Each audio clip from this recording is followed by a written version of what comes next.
Naquele tempo, Jesus voltou a falar em parábolas aos sumos sacerdotes e aos anciãos do povo, dizendo: O reino dos céus é como a história do rei que preparou a festa de casamento do seu filho e mandou os seus empregados chamar os convidados para a festa, mas estes não quiseram vir. O rei mandou outros empregados, dizendo: Dizei aos convidados: Já preparei o banquete, os bois e os animais cevados já foram abatidos e tudo está pronto. Vinde para a festa. Mas os convidados não deram a menor atenção. Um foi para o seu campo, outro para os seus negócios. Outros agarraram os empregados, bateram neles e os mataram. O rei ficou indignado e mandou suas tropas para matar aqueles assassinos e incendiar a cidade deles. Em seguida, o rei disse aos empregados: A festa de casamento está pronta, mas os convidados não foram dignos dela.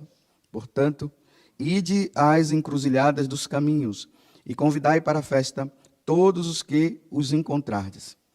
Então os empregados saíram pelos caminhos e reuniram todos os que encontraram, maus e bons. E a sala da festa ficou cheia de convidados. Quando o rei entrou para ver os convidados, observou ali um homem que não estava usando traje de festa. E perguntou-lhe: Amigo, como entrastes aqui sem o traje de festa? Mas o homem nada respondeu. Então o rei disse aos que serviam: Amarrai os pés e as mãos desse homem e jogai-o fora na escuridão. Ali haverá choro e ranger de dentes, porque muitos são chamados e poucos são escolhidos. Palavra da salvação.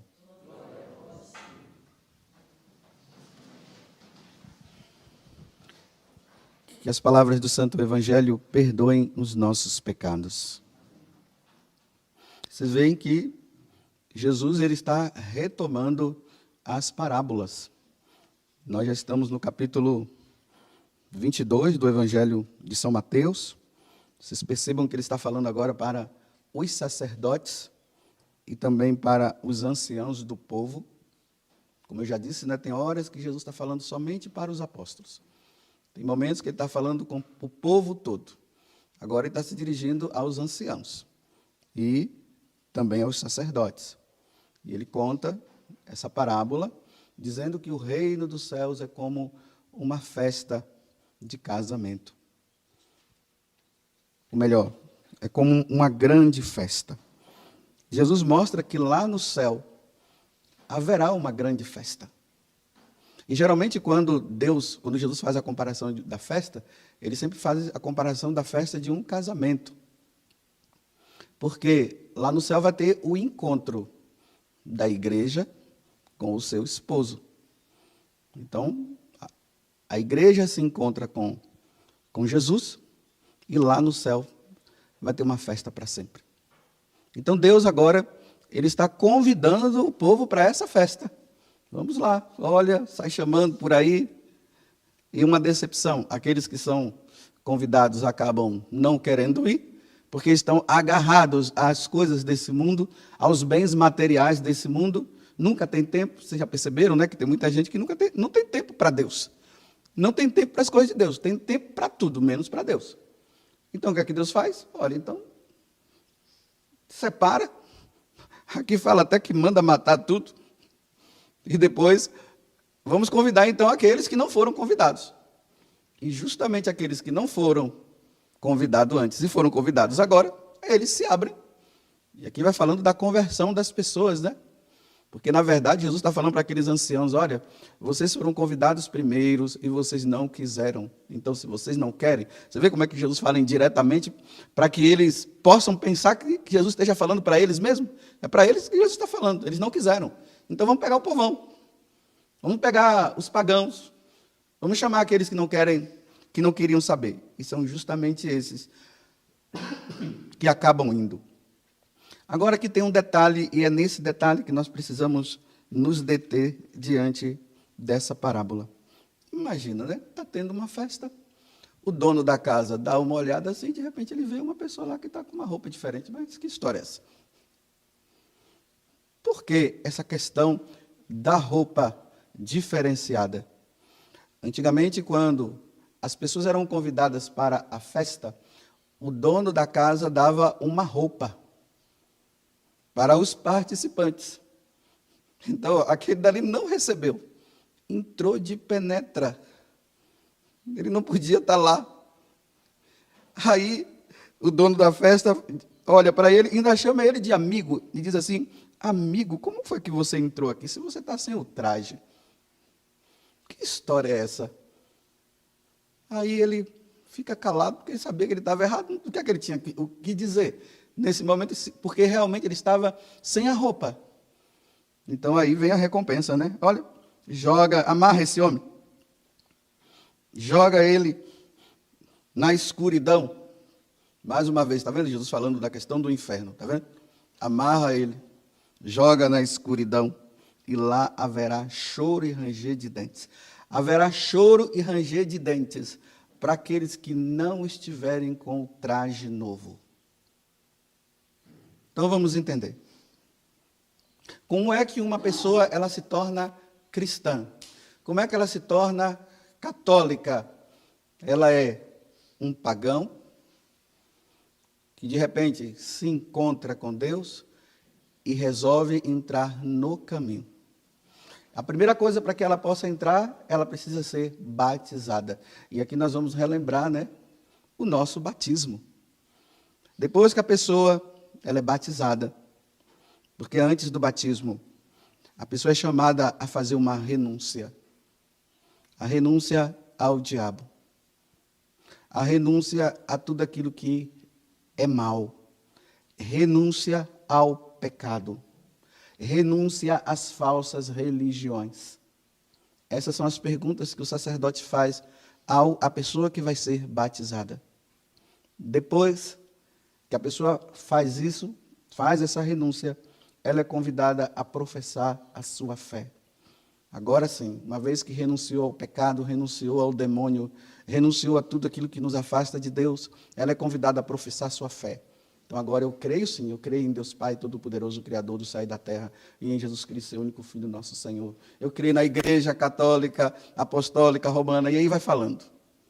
Aí pronto, agora a pessoa está pronta para ser batizada. Ela é batizada, eu te batizo, José Augusto, em nome do Pai, do Filho e do Espírito Santo.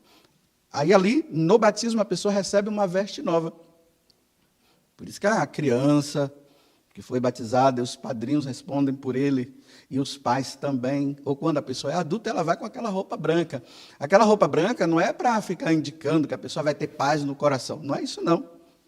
Aquela veste branca é para relembrar que João ele viu uma multidão diante de Deus lá no céu, e eles estavam com uma veste branca. A veste do pecado é uma veste suja. A veste do pagão é uma veste suja. Então ele precisa trocar aquela veste por uma veste nova. Agora dá para compreender o evangelho. Para entrar no céu, não pode entrar com a veste suja. Então no dia do batismo, veja o que é falado. Por exemplo, vou colocar meu nome, né? Para não ficar também, de repente, alguém pode se ofender falando o nome, né? José Augusto, você nasceu de novo. No batismo é um novo nascimento. Você nasceu de novo e se revestiu do Cristo. Olha, a simbologia da veste nova. Nós nos revestimos de Cristo. Tanto que São Paulo fala isso, que nós devemos nos revestir de Cristo. Por isso, traga esta veste batismal. Que seus pais e padrinhos os ajudem para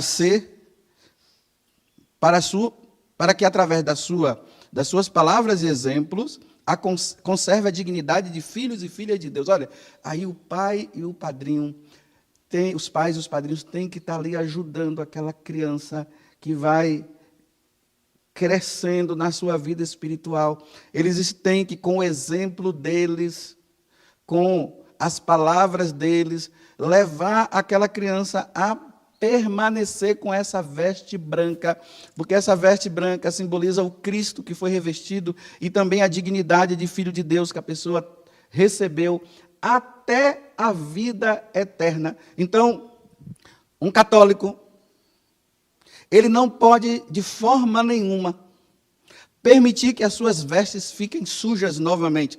Suja quando era pagão. Como cristão, as vestes têm que estar sempre limpa, nunca suja. O batismo faz com que as nossas vestes se tornem limpa. A água purifica, a água tira toda a sujeira. E agora aqui entra a questão dos cristãos de hoje, né? Quando esse homem aqui, ele olha e diz pro bendito lá: ei, amigo, como foi que você entrou aqui?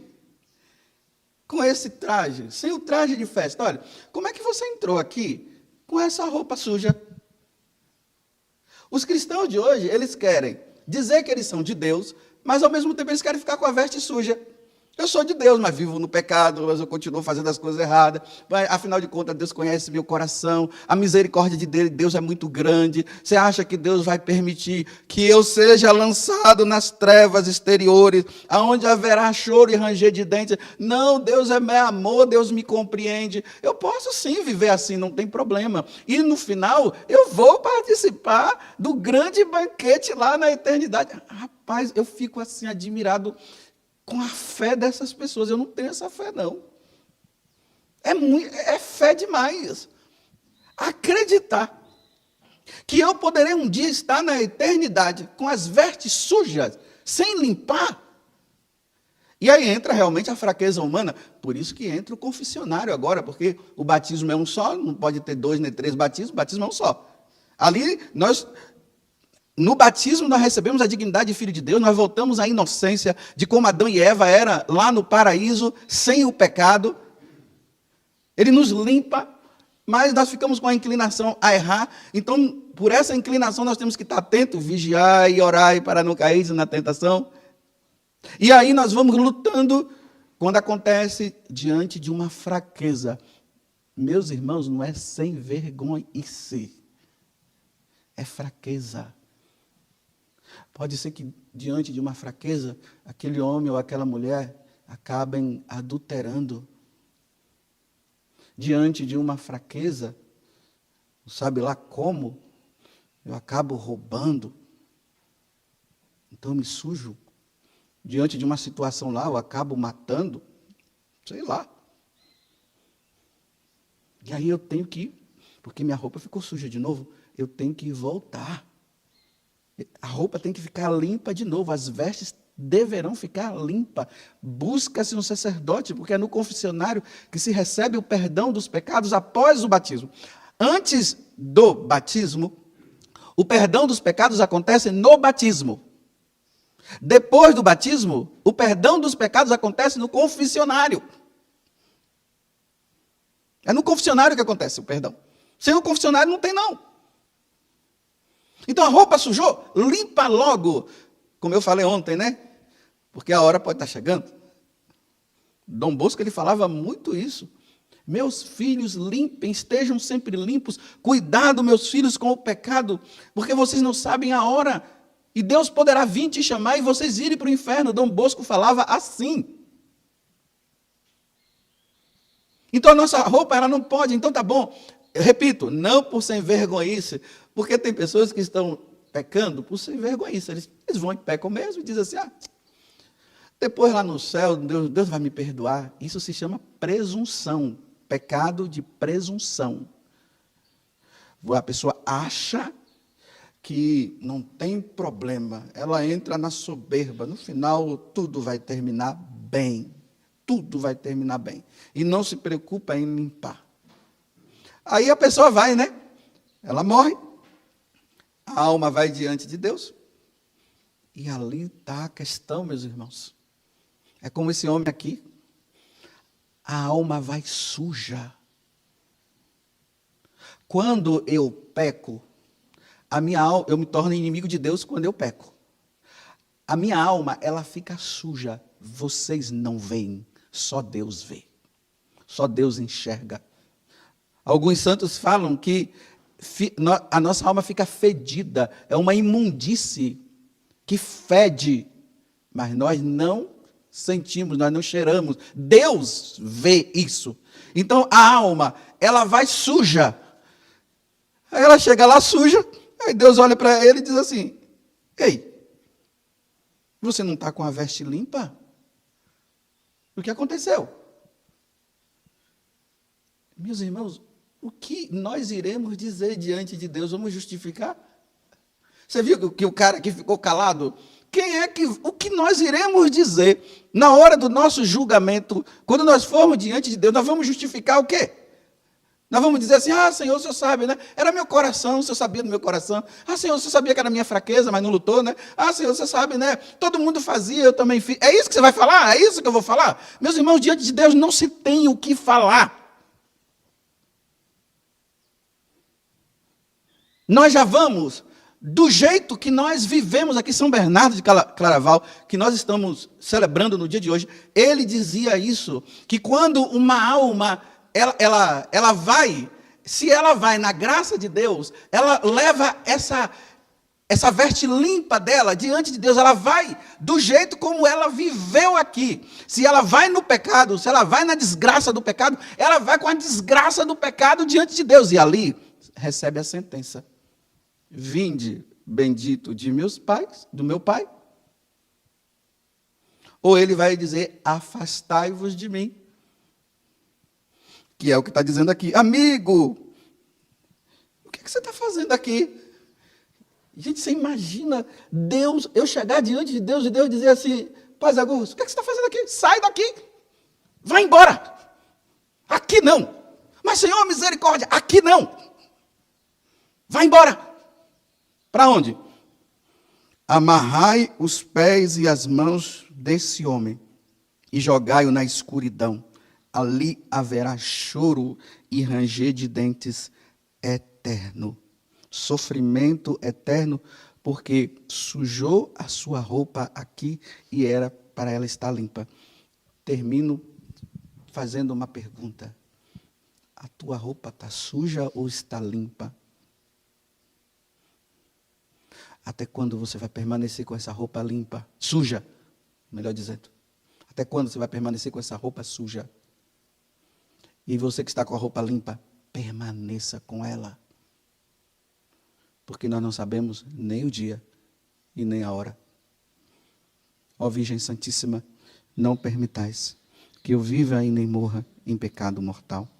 Em pecado mortal eu não hei de morrer, porque a Virgem Santíssima há de me valer. Valei, Virgem Maria ou Virgem Santíssima. Louvado seja nosso Senhor Jesus Cristo e a nossa Mãe Maria Santíssima.